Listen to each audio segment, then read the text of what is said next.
Hello, everyone, and welcome to our webinar today, Supporting Peer Work During a Pandemic. I will be your moderator today. I am Catherine Cavanaugh, the Consumer Advocacy Manager with the National Healthcare for the Homeless Council. This webinar is brought to you today by the National Healthcare for the Homeless Council with the support from the Health Resources and Services Administration and the Bureau of Primary Health Care. This session is being recorded. It is going to be a 60-minute presentation with the final 10 minutes reserved for questions and answers.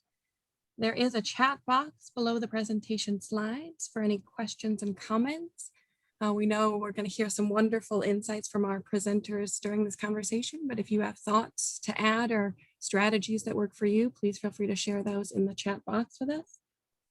If you're having any technical issues, you can ask for assistance in the chat box or call us at 615-226-2292 for assistance. This presentation and the recording will be available on our website, www.nhchc.org, within 3 days. At this time, I would love to introduce you to our presenters today. We have two wonderful peers joining us from the Colorado Coalition for the Homeless, Kerri and Thomas. So I would like to just give them some time to introduce themselves and how they got to this work. So Kerri, do you want to tell us a little about yourself? Hi, my name is Kerri Scharfenberg. I'm a program manager here at Colorado Coalition for the Homeless. My role here, I supervise the case managers and peer support specialists in our different health services locations. I got into this work before coming to the coalition. I used to work at a runaway and homeless youth shelter in Boulder, Colorado. And then 3 years ago, I joined over here at CCH as a case manager in our health services department. And now I am the program manager of that program. Thank you. And Thomas? My name is Thomas Hora. I currently work with the Colorado Coalition for the Homeless as what they call a clubhouse coordinator.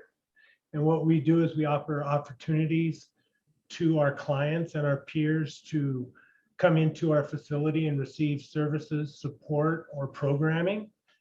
And I came to the coalition first as a safety associate, and we saw a need to implement peers within that job description. And so I was able to transition from safety to a peer and clubhouse coordinator, and it seemed to be a good fit. So I'm looking forward to doing some big things here at the coalition. And we are grateful to have you there. Thank you. So as we talked about for this presentation, we, as the National Healthcare for the Homeless Council, last year before COVID started, wanted to talk about how important peers were as a part of a care team and how essential they were to the work and doing the work. And I think with COVID, more than ever, we have seen how important peers are in sustaining this work and connecting with people. But we've also seen peer roles just grow and expand throughout COVID. Peers are doing a lot different and more work than they had originally done. And so I think it's a better time than ever to really be talking about what peer support looks like and what is the value in our community. But we really want to just kind of dive in where we're at right now and acknowledging the world we're in and just asking, how did the pandemic impact your work as a peer and as a person who supervises peers? So yeah, Kerri, if you want to start. Yeah, I think that the pandemic has had a great impact on the work that we've done. Well, I think that our peers have had to wear a lot of different hats throughout this pandemic and take on a lot of different roles. I can speak for the peers that I've been supervising. I know that they have helped with our transportation with clients between our health clinic and our activated respite sites, and just really being that support for folks. As we know, the pandemic has really put a strain on folks feeling isolated. And I know that because of the pandemic, there was even more barriers to services. A lot of different service providers had to limit the amount of people they could have in their spaces at a certain time, which created those barriers for our folks getting services. So I think from what we've seen, our peers were just able to provide such great support and just being there to help folks emotionally and help people just understand that they're not alone in this, and helped folks access the different navigations that we've had to just kind of go through on a fly. And, I think our peers have done an amazing job at keeping up with the ever-changing kind of climate we're in right now during this pandemic. And Thomas, how did it impact your work? Well, I could say it impacted my work in a big way. Being the clubhouse coordinator there at 2100 Broadway, we were accustomed to having the peers come into our facility, and we'd have up to 25 or 30 people a day in our clubhouse. And so I was very on hands with the peers, and it was a daily classroom or program situation or a one-on-one in the office situation. And when the pandemic hit, because of our social distancing and the amount of people that we could have in the clubhouse, we ultimately made a decision to close the clubhouse, which at that point, we weren't able to provide the one-on-one services or the classroom setting that we had before. And my hat's off to Jenny Deering, Kerri Craig, and some of the others that got together and decided the best thing for us to do with my position, for the clubhouse coordinator position, was to set me up in a residential situation. So they transferred me to another coalition property, which enabled me to get with the peers one-on-one in their home setting, which was great because we weren't having a lot of one-on-one interaction from the downtown location to that location. So it allowed me to visit with the clients one-on-one in a large room setting, which was allocated just for that. And we got to do some big things. We've got to make sure that people are getting out of their rooms and getting one-on-one attention. They were getting their social security, their driver's licenses, getting set up with food distribution. It turned out to be a good thing for us, definitely a positive for my position. I would have hated not being able to get out to the clients. And so they made it easy for me to get to the clients. And I think that was very important and very beneficial to the peers. Yeah, thank you. I think that's great that, you all found a way to shift the way that you were providing services rather than removing the services, just seeing how valuable they were. Exactly. And so I'm just wondering, in those early days, how did you navigate those shift of services in COVID? What was that experience like from you going from kind of the clubhouse and then into a different type of program and in residential? What was that navigation process like for you? That navigation for me wasn't difficult at all, because what I was allowed to do was step right outside of my office onto the street and hit the ground running. I mean, I had clients that were housed in several of the facilities that were close by. And for those that chose not to isolate and still wanted to be out into the community, I was able to walk around, socialize, stop, have a cigarette, communicate, find out what their needs were, or just sit down and talk. if they were in crisis, we dealt with it. We dealt with it the best way we knew how. And it was making sure that they got in front of the case manager and were able to deal with whatever crisis was at hand.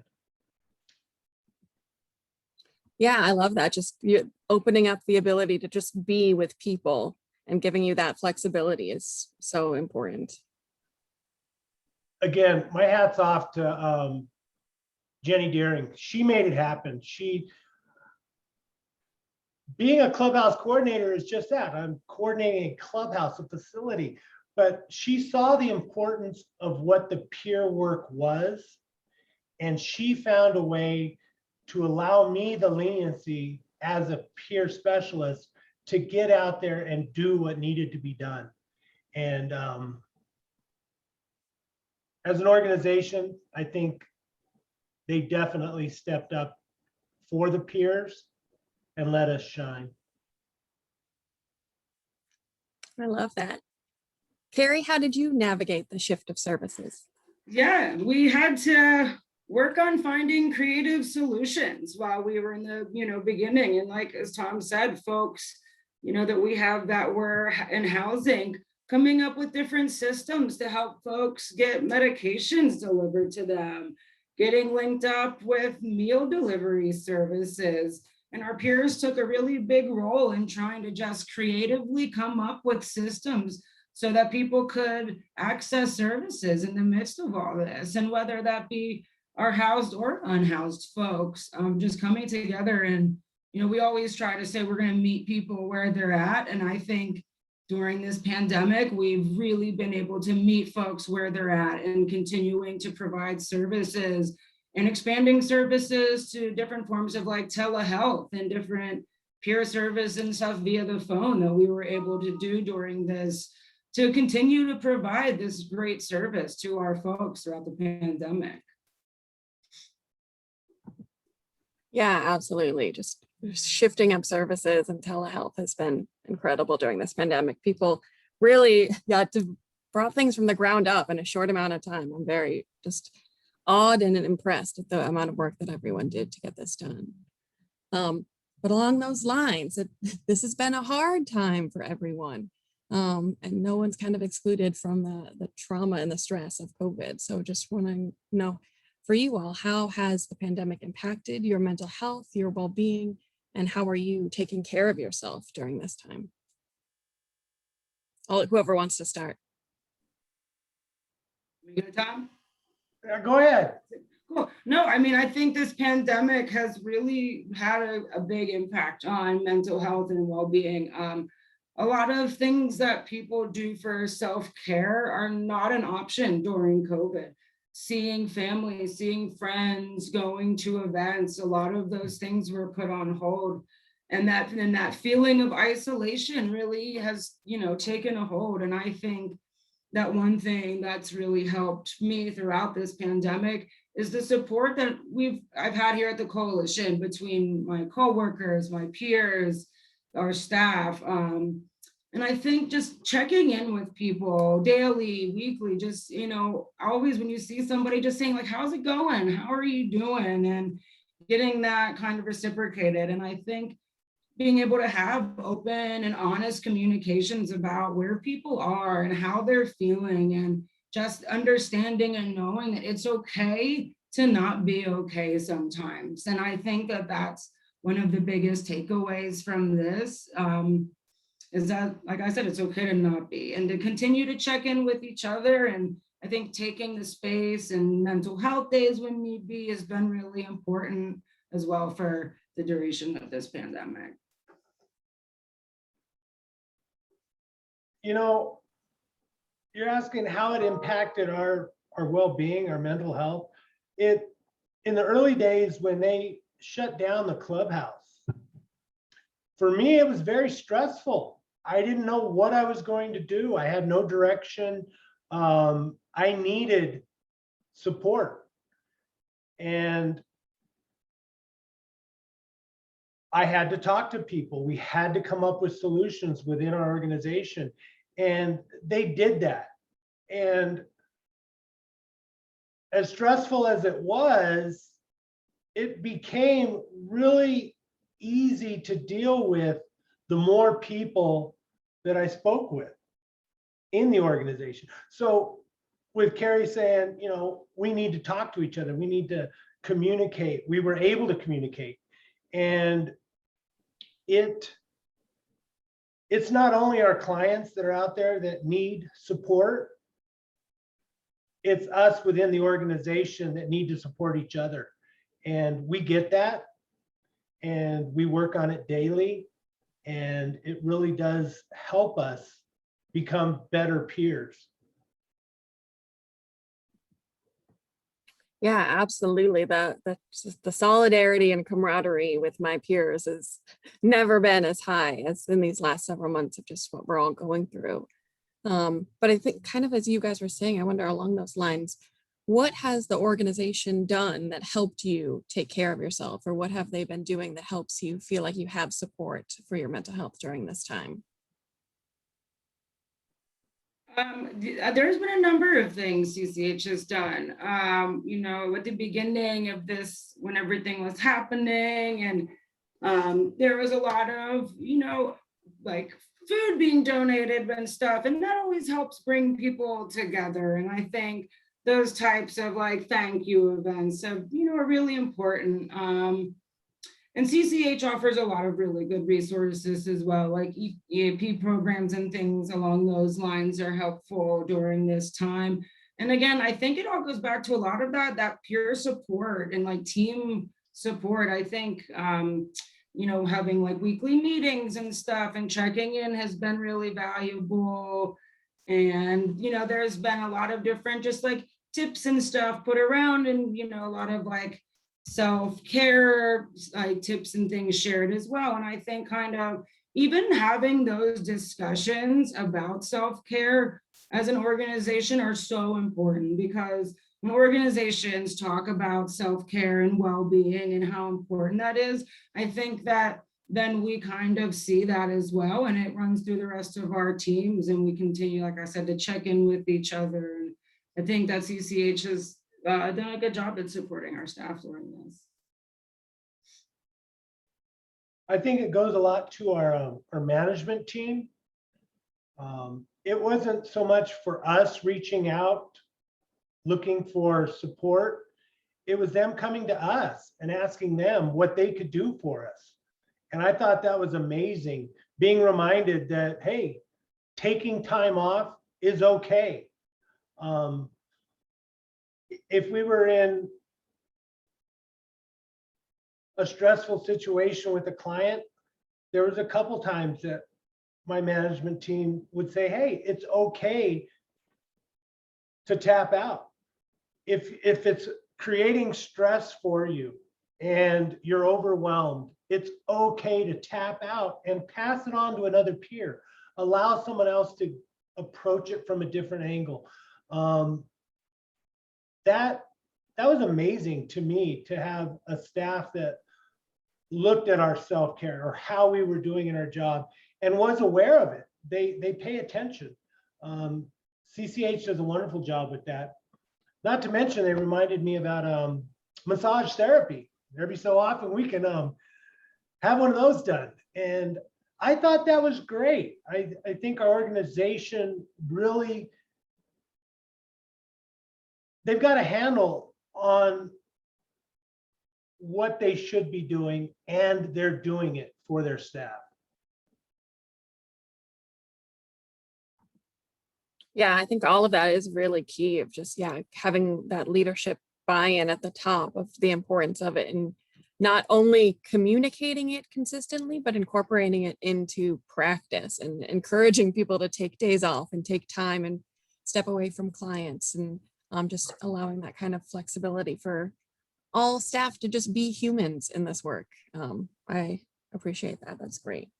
And Kerri, I think you talked a little bit about this, but I wonder if you want to go a little bit more talking about, as peers, how you guys have been able to support each other during this time. Yeah, I think our peers have done a really good job of just checking in, talking. I know I've seen Tom over here at the clinic. just talking with our peer specialists over here at Stout Street and talking about what experiences, both parties have had throughout this pandemic. And I think being able to relate to each other and sharing what, has been experienced between different sites and then seeing the similarities of those.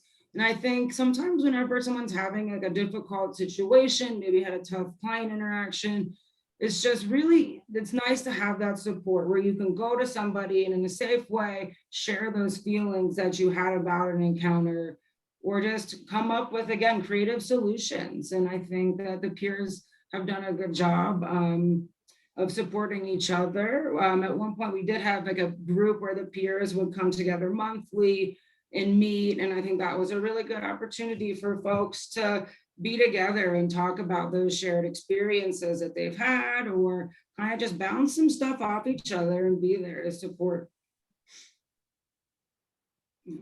Yeah, I love that, both formal and informal ways of connecting and supporting. Thomas, what do you think?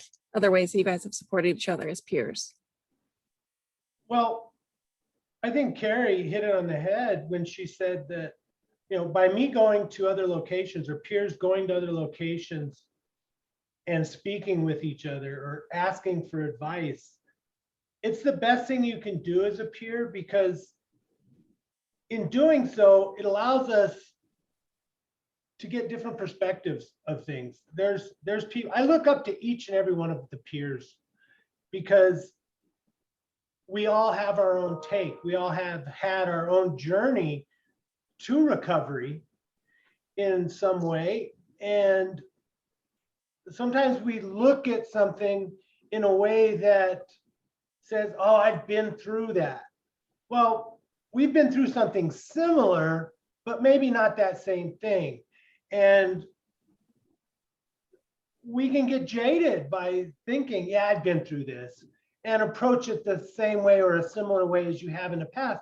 But it might not work out that way for that particular person or client. And so what we do is we go to each other to look at it through their eyes, to have them ask us, have you looked at it this way? And by sharing our experiences, we kind of get through this together. Yeah, absolutely. It's the only way we can get through this is together. It's especially the isolation during this time can be so intense and overwhelming for people. So finding those connections and just connecting over experiences, I think, is important. Yeah, along those lines of COVID being hard for all of us individually, but also having to continue to kind of give of ourselves to help support other people in the field. Just wondering what would you need, or what do you need in order to continue to feel supported while you're helping other people? As a peer doing this work, what do you need to sustain it for yourself? More peers.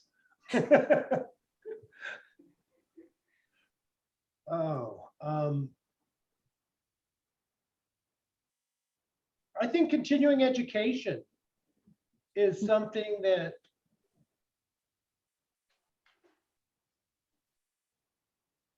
is important. I personally am down for further education at any time, because we can get a little complacent with the way we approach things. And I think that's a big help. As far as policies or practices, I personally, from my standpoint, I think the coalition is offering us what we need. And I currently wouldn't change anything from the approach that they're taking, and I'm happy. Yeah, and I know that that's something that's the way that your job descriptions are written, in a way that in practice, you guys have a lot of flexibility in what you're able to do, the tasks you do and the roles you're able to do, and just how you're able to support people. And I think it's yeah, it's a great model for other organizations as they're thinking about letting peers do the peer work, is keeping the job descriptions and the roles as open as possible to be really letting peers do the work that they see needs to be done. Yeah, honestly, it's a question. What do we need to feel supported? We are supported. I can't say enough about the way CCH addresses the peers. They understand how important it is to have someone that has lived experiences Mhm. and can approach a client from a level that others can't. Right. So it's nice to have the support we have. Kerri, what do you think? No, I think coming from a manager standpoint of supporting our peers, I know personally, I love to have an open door policy. And if anybody needs to come in and discuss an encounter or vent or something was really hard, I love being available to folks and being able to provide that in the moment support if needed, as well as, you know, scheduling additional supervisions if need be to talk about difficult things. And as Tom touched on as well, you know, we have some trainings that we can do in Relia so that we can offer staff if they ever would like additional resources or knowledge on different things. And I think he also said it perfectly. We're letting peers have the space to be peers, giving people that flexibility to kind of tailor sometimes their days to how they want it to look like. I think sometimes, you know, something can come up and maybe a client is having some type of reaction in the lobby, and letting people just have space to go and provide that peer support, you know, say, hey, let's take a walk and let's get out of here and go for a walk and get out of this environment. And I think really allowing people that freedom to just be peers, to provide that incredible support to folks. I think that, you know, one thing I have seen countless times from our peers is just their incredible ability to de-escalate intense situations, to just be like, hey man, let's go take a walk. Like let's get out of here. And just, I think sometimes, I mean, in that moment, that can completely change an outcome of how something was going to go. And so I think, again, letting peers be peers and giving people that space to provide that incredible care is really important. Yeah, absolutely. And I appreciate it also from a supervision perspective, making sure that you have kind of the time and the availability to be supporting people. Along those lines, boundaries are an important thing when we're talking about self-care. So what boundaries have been important for you to establish as you've been doing this peer work and more established now? What, looking back and kind of reflecting, what boundaries have been important for you? Boundaries for me were they were somewhat, I'll be honest, as a peer, they were at first difficult for me to adhere to, because sharing life experiences, sometimes you can share a little too much, and that can catch you off guard later during your relationship with your peer. So I've had to learn to a certain degree edit my lived experiences, but still share them. So it's really important sometimes to be aware of not giving up too much of yourself in your lived experiences, so it doesn't affect you later on. Yeah, I love that advice, Thomas. I think a lot of times, especially at peers, trauma is a lot of times known, right? Just by identifying as a peer, where we have other staff people who have experienced trauma and that might not be known or as much on Front Street. So just the idea that that your story is a little more out there naturally of being a peer, and then just feeling like that is part of the value and sharing your experiences, but realizing you don't have to share your whole self in order to be in this work. Yes, exactly. I love that. Thank you. Kerri, what do you think? I think for me, for boundaries, and especially with boundaries and COVID, I think I've had to do more of just catching myself, making sure like when I'm leaving work, that I'm leaving work. And I think that's been one of my more difficult parts of this pandemic. And one thing, you know, I've tried to do is we wear badges at work. And like when I take my badge off, when I'm done work, I try to have that be, okay, now I've taken my badge off. And when I put it back on tomorrow, I can revisit yesterday's stuff or tomorrow's stuff, but really trying to have that, you know, that cognitive thing that's saying, all right, you're off work, you shut down. And it just, I think that physical aspect of taking the badge off for me has become important, because that's my note to self that you've done what you can today. You can't change what's done and you can't do any more right now. But when you put that badge back on tomorrow, we can do it again. And so that for me personally has been a big self-care piece and a boundary thing.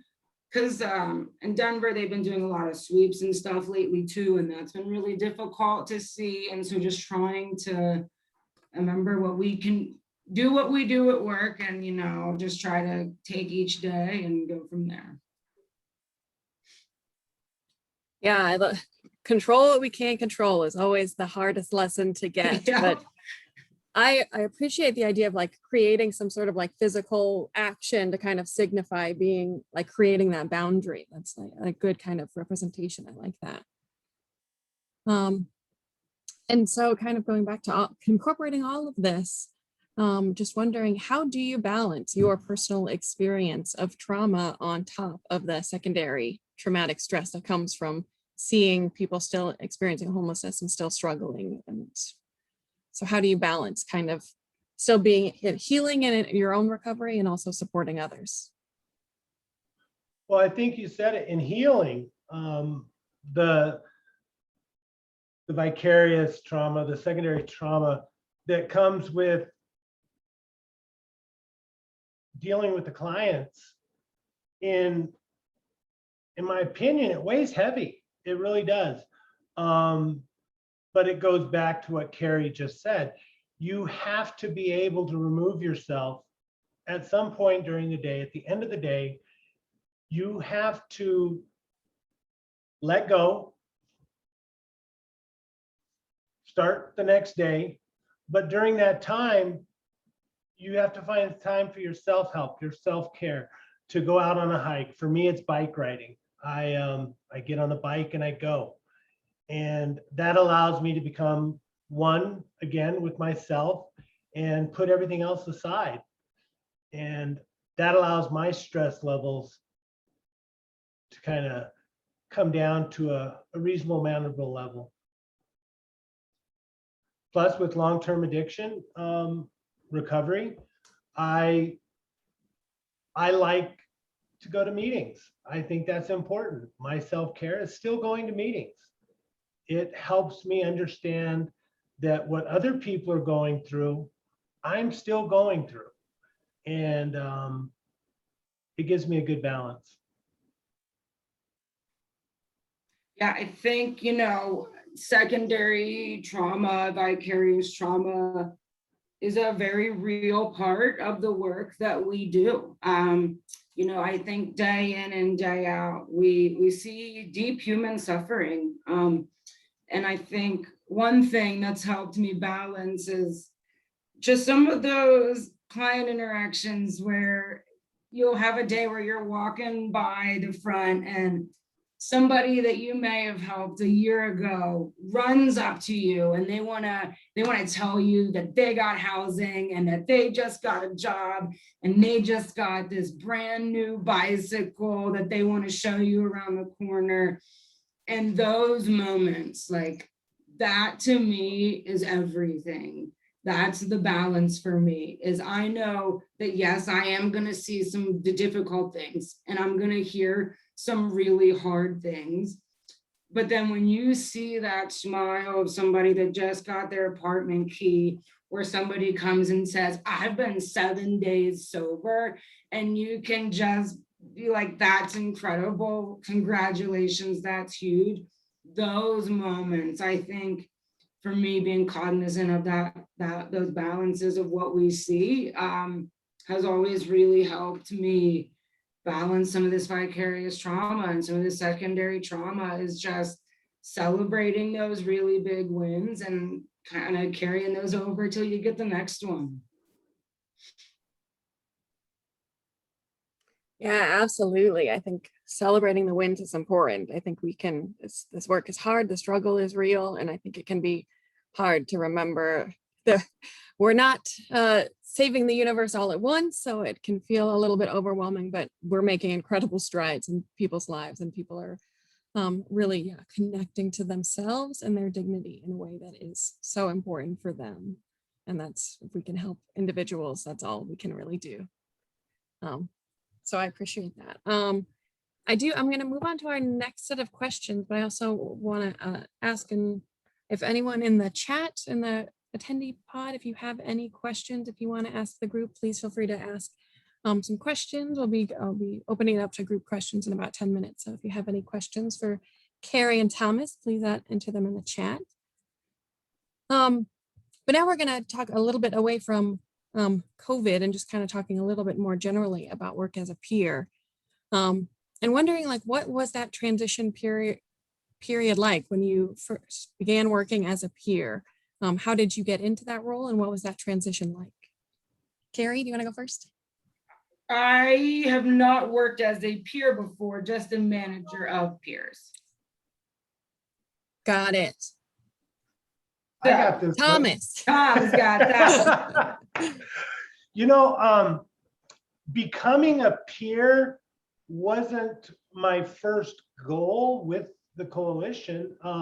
Again, I came on board as a safety associate, and my responsibilities was maintain the safety of the staff and our clients there at 2100 Broadway and Stout Street.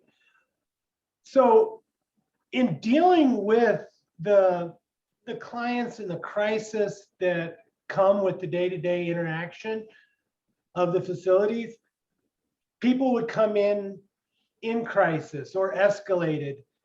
And part of my job was in maintaining the safety of our staff was to de-escalate the clients in such a way that they were able to receive services. So my goal was to bring a person down from an elevated status to one of a more calm demeanor, a more understanding place, and then get them onto the caseworker and let the caseworker know that, hey, this person's going to be okay. And if you need me to sit in or stand by, I can do that. And with the way I approached it, I had a few people come to me and say, hey, you would be okay in maybe this position, or how do you feel about taking on this role? And I thought it was amazing. I thought, man, this is my opportunity to do something that I understand. I understand the people. I understand the situations that they're in or that they're, currently going through. And it turned into being something that I really, really wanted. So they gave me the opportunity by giving me the clubhouse. And I got my feet wet there in the clubhouse with the group settings. And then once it was closed, the clubhouse was closed, they allowed me to go out, like I said earlier, to a residential facility, which was Fusion. We have a facility called Fusion out there. And then I got to meet with them one-on-one. And it's been an amazing adventure. I love that. And yeah, through the adventure and learning, what trainings or like learning experiences have been the most valuable to you to make you comfortable in doing this work? Well, for me, the Colorado Mental Wellness Network, they provided and are providing peer specialist training. And that was an amazing training and I'm still going through some of it. And the day-to-day learning is the shadowing of other peers or working alongside other peers. It's been amazing. I love it. Yeah, I love that. Kerri, any thoughts on what training or orientation is helpful for peers doing the work?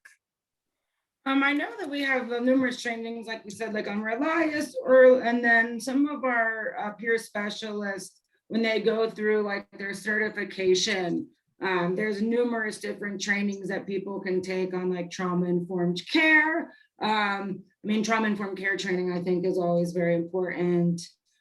We have staff that train on like motivational interviewing as well and things like that. And I think those types of trainings are really beneficial to peer work. And now, so yeah, some of the heavier questions that we can get to that, yeah, it seems like hopefully Colorado is doing well, so maybe you can give some ideas for others, but there are times the peers can feel very tokenized by their organization and not feel like they are valued or their opinions are respected. So what can organizations do to avoid tokenizing peers and to make sure that they feel or they are valued members of the team?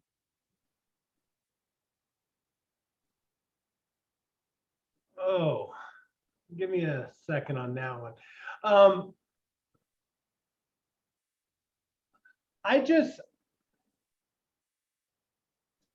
I really don't see peers as being tokenized.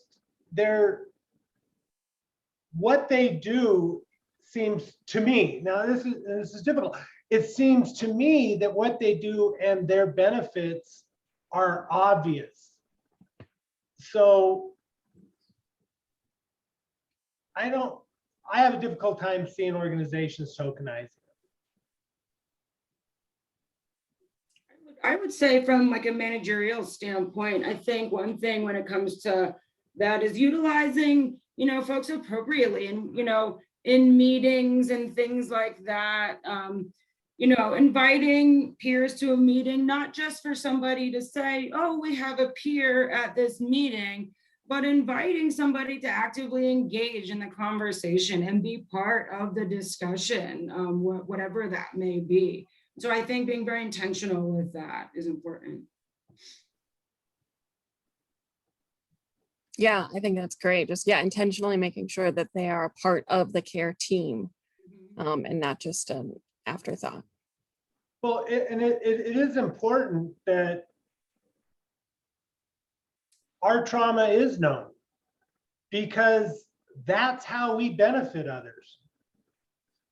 By knowing what we've been through helps people understand that when they get into a difficult situation or maybe are having trouble dealing with a particular said client, knowing somebody that understands the trauma they're going through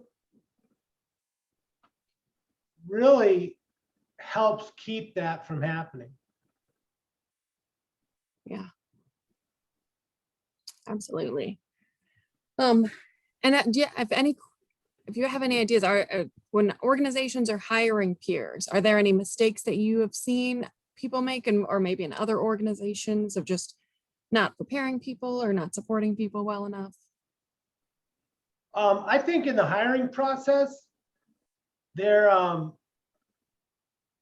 commitment to long-term recovery is very important. I think that there should be a minimum on that. I know that going through recovery the first year, a lot of people think they got a handle on it. And coming into a position like what we have is so triggering that after that first year, I don't know too many people that could come into this situation and say, oh yeah, I got this handled, and then be confronted with some of the things that we are. So yeah, definitely long-term recovery, 2-year minimum, I think would be something I would definitely address.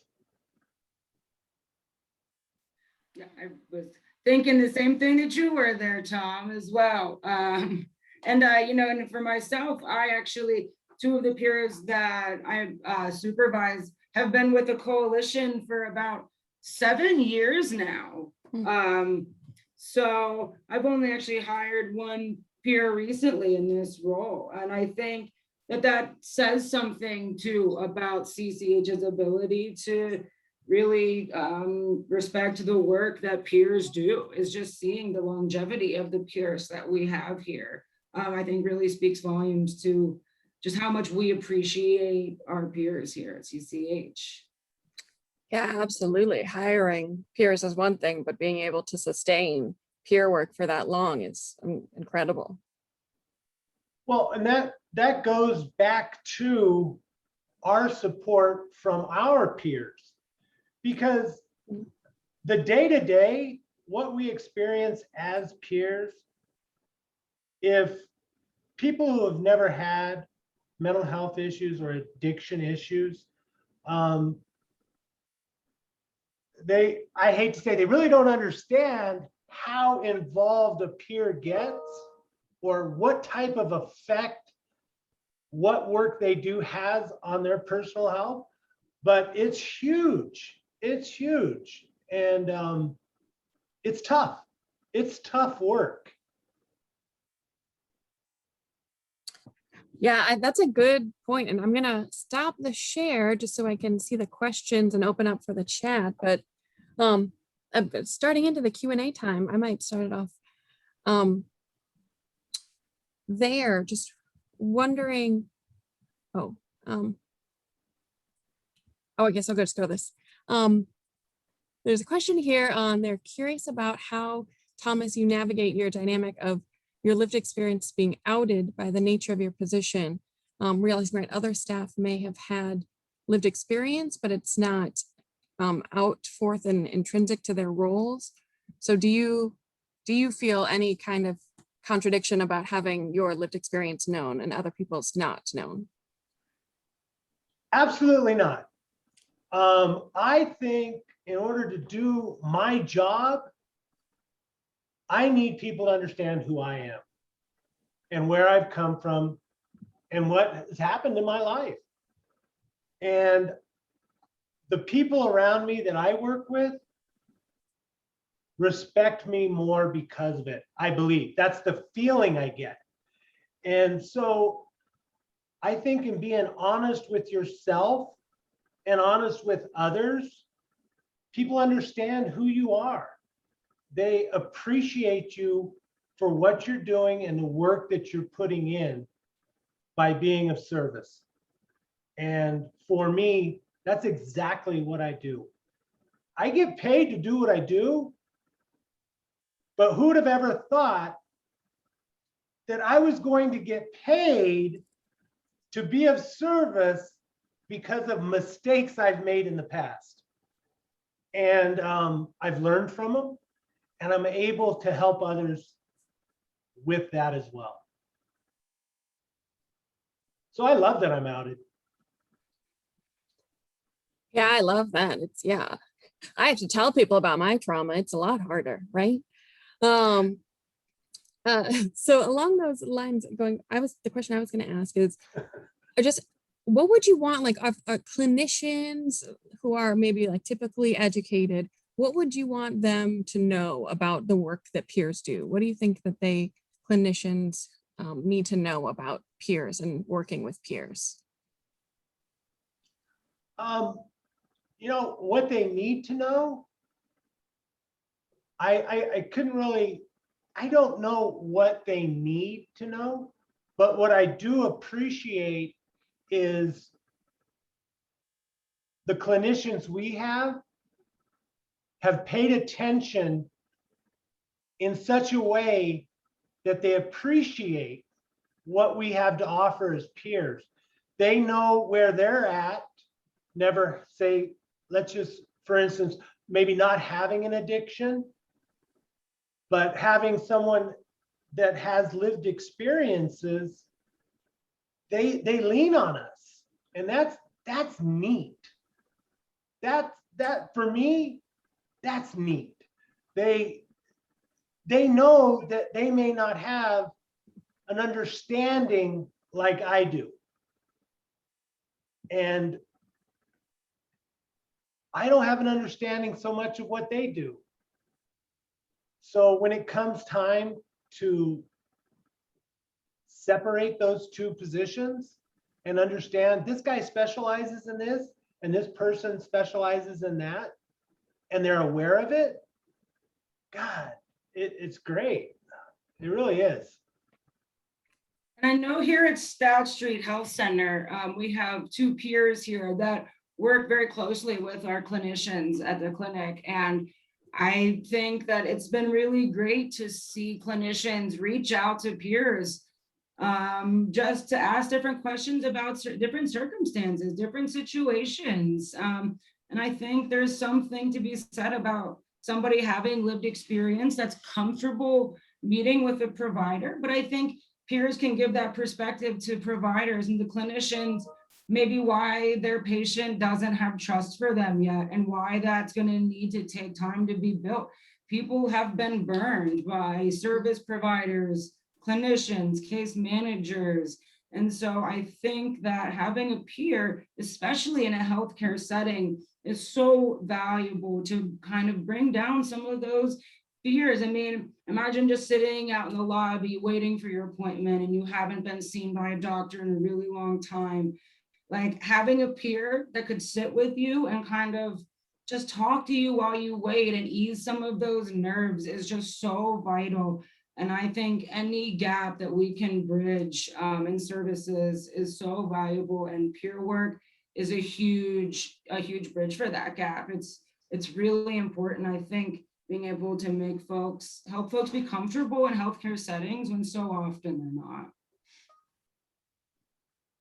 Absolutely. I think that was a beautiful summation of the, yeah, the value of peer work. Because I think both of you I think that's the thing we want just clinicians and organizations and people to really just understand is what the value of peer work is, and that it might look different than other work that happens, but it's not less valuable.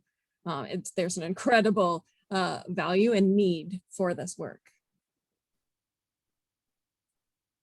Along those lines, I just going back to this being kind of COVID pandemic time, as we're thinking of maybe like kind of getting out of this pandemic, just are your roles starting to change looking forward, or what are you looking forward to about kind of peer work as we get out of COVID? I know, well, before COVID started, we have a MAT clinic, so our medical assisted treatment, and it was peer run, and they had groups before MAT clinic.